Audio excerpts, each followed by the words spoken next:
परेशान ना हो, सब कुछ ठीक हो जाएगा। 3 साल कबल अफगानिस्तान के दारुल हुकूमत काबुल में मुस्कुराते हुए ये फिक्रा अदा करने वाले साबिक DGISI लेफ्टिनेंट जनरल फैज़ हमीद को फौज ने गिरफ्तार कर लिया है। फैज़ हमीद का पूरा करियर ही मुतनाज़ रहा है। फैज़ हमीद के खिलाफ हाउसिंग सोसाइटी के अलावा दीगर 3-4 केसेस में भी तहकीकात काफ़ी अरसे पहले मुकम्मल हो चुकी थी। फैज़ हमीद पर जिस हाउसिंग सोसाइटी के शेयर अपने नाम करवाने की कोशिश का इल्ज़ाम है, उसके मालिकान पर तशद्दुद भी किया गया और उनके घर से सोना भी लूटा गया। जनरल फैज़ हमीद की अचानक गिरफ्तारी की असल कहानी कुछ और निकली। माहिरीन ने खबरदार किया है कि इन्हें 14 साल जेल की सज़ा हो सकती है।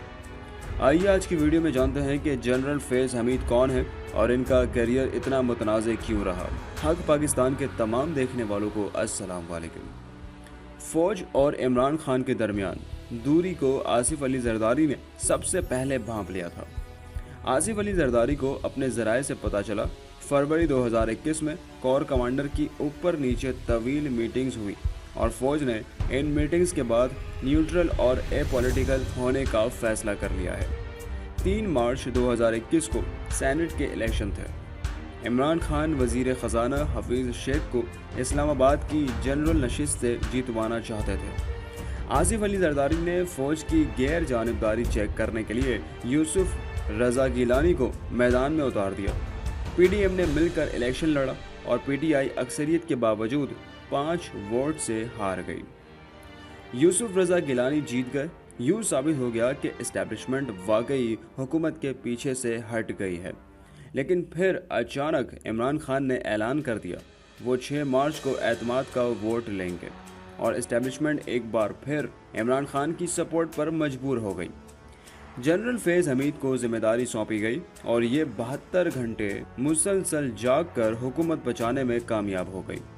चौधरी शुजात हुसैन उस वक्त अस्पताल में थे। चौधरी सालिक हुसैन उनको खाना खिला रहे थे। एक फौजी अफसर गुलदस्ता लेकर अस्पताल आया। चौधरी साहब की इयादत के बाद दरख्वास्त की, सर बेशक चौधरी साहब अलील हैं, लेकिन आपने कल हर सूरत पार्लियामेंट हाउस पहुंचकर वज़ीर आज़म को एतमाद का वोट देना है। सालिक हुसैन दूसरे दिन जब तक पार्लियामेंट हाउस नहीं पहुंच गए, उन्हें उस वक्त तक फ़ोन आते रहे।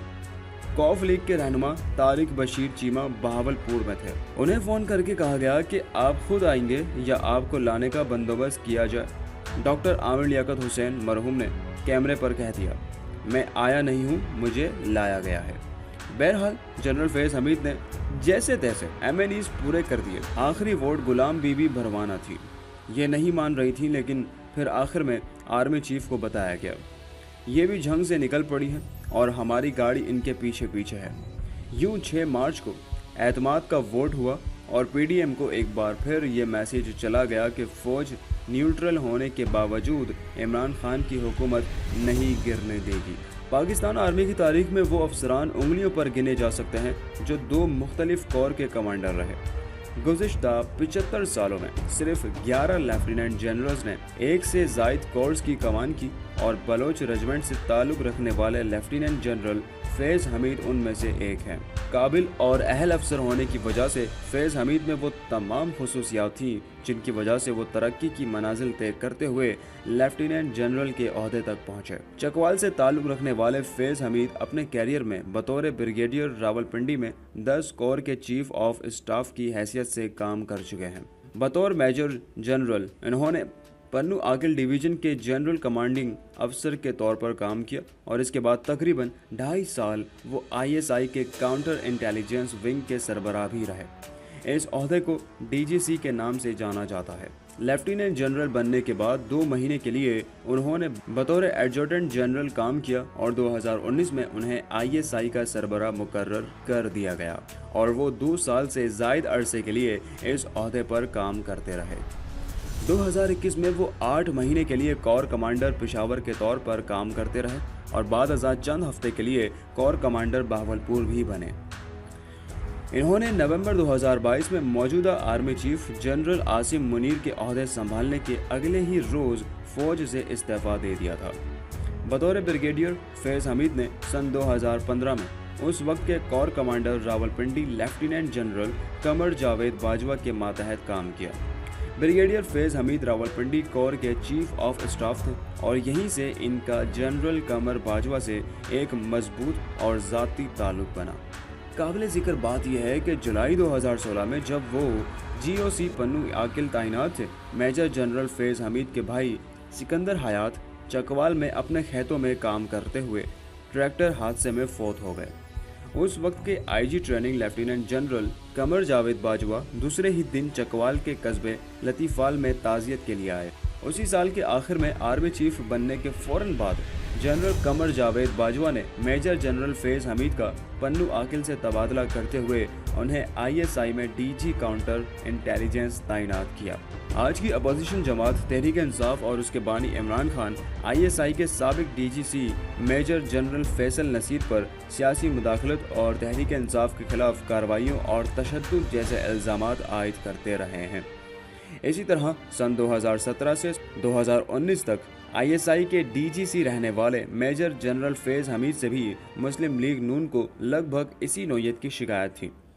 उस दौर में सियासी इंतकाम, गिरफ्तारियों, वफादारियों की तब्दीली के इल्ज़ामात सामने आए। बतौर DG ISI जनरल फैज़ हमीद ने अफ़गानिस्तान से अमेरिकी फ़ौजों के इनखला और अफ़गान तालिबान से मुज़ाकरात में अहम किरदार अदा किया। अफ़गानिस्तान से अमेरिका के इनखला के बाद काबुल के एक होटल की लॉबी में जनरल फैज़ हमीद नजर आए और गैर मुल्की सहाफ़ियों से मुख्तसर गुफ्तगू भी की। उनकी एक तस्वीर भी सामने आई जिसमें जनरल फैज़ हमीद के पीछे ISI के एक मेजर जनरल भी मौजूद थे, लेकिन उन्होंने मास्क लगाकर राजदारी के उसूल की पासदारी की कोशिश की। मीडिया से गुफ्तगू और उस तस्वीर के सामने आने पर मुल्क में इस मामले पर दबी तबी तनकीद भी हुई कि खुफिया एजेंसी के सरबराह को इस तरह मंजर आम पर आना चाहिए या नहीं। उसी ज़माने में जब नए ISI चीफ की तकरीरी का मामला सामने आया तो उस वक्त के वज़ीर आज़म इमरान खान की ख्वाहिश थी कि जनरल फैज़ हमीद को इस ओहदे पर मज़ीद कुछ अरसा काम करने दिया जाए। इस बात का खुद इमरान खान बरमला इजहार भी कर चुके हैं। ताहम लेफ्टिनेंट जनरल नदीम अंजुम को नया ISI चीफ तैनात कर दिया गया, लेकिन वज़ीर आज़म हाउस की जानिब से तैनाती की समरी की मंजूरी में ताख़ीर हुई, जिसे फ़ौज और तहरीक इंसाफ हुकूमत के दरमियान तनाव का बाइस समझा गया। माहिरीन के मुताबिक वज़ीर आज़म इमरान खान और तहरीक इंसाफ के कारकुनों ने जनरल फैज़ हमीद के किरदार की गैर मामूली हद तक तशहीर की, जिसके बाइस उनका नाम एक जमात से मुंसलिक होकर रह गया। जनरल हमीद गुल की तरह जनरल फैज़ हमीद को भी हद से ज़्यादा शोहरत का नुकसान हुआ और आज फैज़ हमीद को पाक फ़ौज ने अपनी तहवील में ले लिया है और उनका कोर्ट मार्शल किया जा रहा है। इस वाक़े के सियासी असरात लाजिम हैं। इस ऐलान का पैगाम भी दूर तक जाएगा। इंटेलिजेंस इदारे का DG अगर काबिल गिरफ्त है, इसको कानूनी अमल से गुजारा जाता है तो मजहूल और माजूर सी दिखाई देती हुकूमत की साख बहाल होगी। सियासत में मुदाखलत कल हो, आज हो या आइंदा, इसका निशाना एक पार्टी बने या दूसरी गलत है। ये आगाज़ है या अंजाम। हमारे यहाँ अनहोनी है जो हुई है और होने जा रही है। इसका अंजाम क्या होगा ये आने वाला वक्त बताएगा। हक पाकिस्तान की आज की वीडियो में इतना ही। मज़ीद इस तरह की मालूमाती वीडियोस के लिए चैनल को सब्सक्राइब कीजिए और बेल आइकन पर लाजमी क्लिक करें ताकि हर नई आने वाली वीडियोस के नोटिफिकेशन आपको बर वक्त मिलते रहें। फिर हाजिर होंगे एक और नई वीडियो के साथ। तब तक अपना और अपने प्यारों का भरपूर ख्याल रखिए। अल्लाह हाफिज़।